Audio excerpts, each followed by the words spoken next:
নবী সাল্লাল্লাহু আলাইহি ওয়াসাল্লাম হাদিসের মধ্যে বলেন, কাবার উপর আল্লাহ পাক রব্বুল আলামিন প্রতিদিন 120টা রহমত নাযিল করেন। এই 120টা রহমতের মধ্যে 60টা রহমত তাদের উপর নাযিল করেন যারা কাবার প্রতিদিন তাওয়াফ করে। যারা কাবা শরীফ প্রতিদিন তাওয়াফ করে এদের উপর আল্লাহ পাক রব্বুল আলামিন 60টা রহমত নাযিল করেন, বলেন সুবহানাল্লাহ। এরপর 40টা রহমত তাদের উপর নাযিল করেন যারা হারামের মধ্যে তথা কাবার প্রান্তরে যারা নামাজ আদায় করে।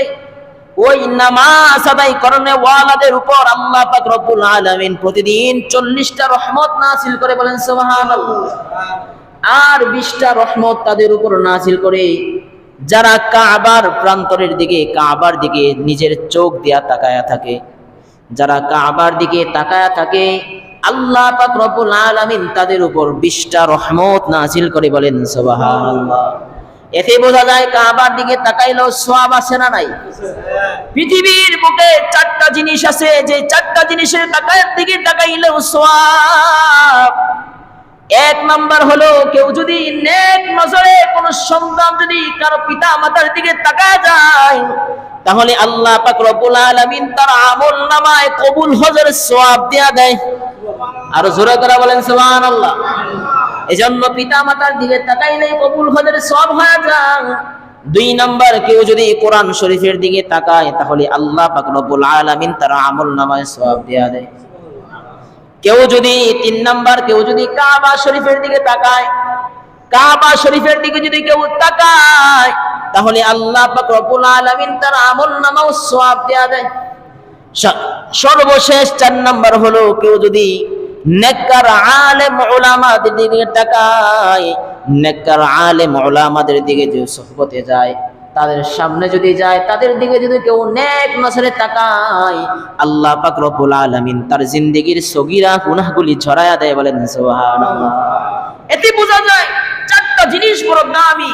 এই 4টা জিনিসের দিকে তাকাইবেন, পিতা মাতার দিকে তাকাইবেন, কোরআনের দিকে তাকাইবেন, কাবা শরীফের দিকে তাকাইবেন এবং নেককার আলেম উলামাদের দিকে তাকাইবেন, তো আল্লাহ পাক রব্বুল আলামিন আপনার আমল নামায় সওয়াব দিয়ে দেবেন, বলেন সুবহানাল্লাহ। এতে বোঝা যায় কাবার দিকে তাকাইলেও সওয়াব, তাওয়াফ করলে তো সওয়াব আছেই। তাহলে বুঝেন কত গুরুত্বপূর্ণ একটি ইবাদতখানা কাবা। শুধু তাই নয়, আল্লাহর নবী সাল্লাল্লাহু আলাইহি ওয়াসাল্লাম হাদিসের মধ্যে বলেন, কেউ যদি কাবার প্রান্তরে 1 রাকাত নামাজ আদায় করে, 1 ওয়াক্ত নামাজ আদায় করে তাহলে আল্লাহ পাক রব্বুল আলামিন তার আমল নামায় 1 লক্ষ গুণ সওয়াব দেয়া দেয়।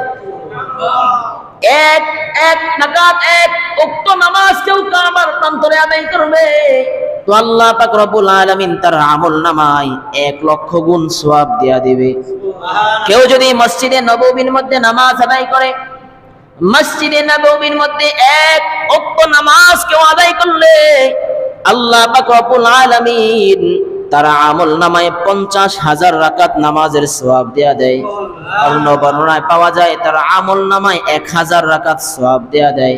কেউ যদি এই যে মসজিদে আকসার মধ্যে যায় যদি কেউ নামাজ আদায় করে তাহলে আল্লাহ পাক রব্বুল আলামিন প্রত্যেক নামাজের বিনিময় তার আমল নামায় 500 রাকাত নামাজের সওয়াব দেয়া দেয়।